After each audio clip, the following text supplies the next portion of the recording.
ተቀደላይ ባይዛየ ናይ ዘዕለት ናይ ክብር ጋሻ ሞት ናይ መጽሐፍ ህዝት ናይ ምግዛዕ ምዕዳጉን ይቐጽለለይ ፍጹም ወስገዶም ጊድስ 30 መጽሐፍ ይደሎ ፖሊስ ኦርኬስትራ 10 ዶክተር ብስራት ገረዚሄር 60 መጽሐፍ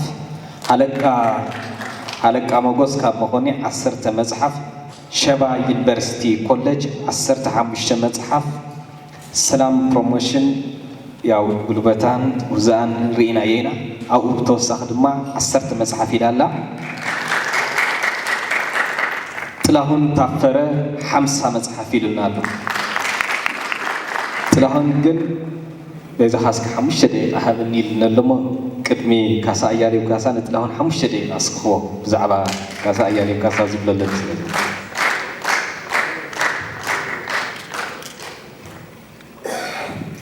በጣም አመሰግናለሁ። ካሳ በጣም ጓደኛዬ ነው። የረጅም ዓመት ጓደኛዬ ቤተሰቦችም አውቃቸዋለሁ። እኔ በጣም ነው የሚገርመኝ። አሁን ለ45ኛ በዓል እዛ መሬት የሚል ፊልም የሰራው አብዛኛዎቹ ተዋናዮች ከአዲስ አበባ ካስት ማድረግ ፈልጌ ነበር።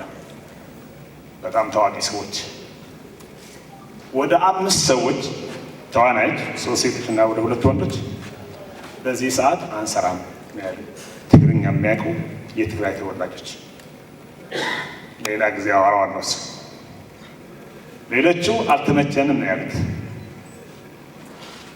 አንዷና አንድ ወንድ ግን ጥላሁን ሌላ ጊዜ ከፖለቲካ ውጭ ስራ ሲኖር ታሰራናል። በዚህች ሀገር አሁን ፖለቲካ ያልሆነ ስራ ምንድን ነው ማሰራችሁ? ምን ስራ ሊሰራ ይችላል? ከኔ ጋር በትግርኛ ከሰራችሁ በኋላ ፖለቲካ የማይሆነውን ታሪክ እስቲ ንገሩኝ አልኳቸው። ሁሉም ግን ሸሹ። የተወሰኑ ሰዎች ሰገን ይፍጠር ኪሮስ ኃይለሥላሴ ካስት ተደርገው እየሰሩ ካሳ ግን በዚህ ሰዓት ለዛውም በራሴ ስም ወያኔው ያለ የሚጠራኝ ወያኔው ብሎ ይህንን መጽሐፍ መጻፉ በጣም በጣም ልናመሰግነው ይገባል ብያምናለሁ።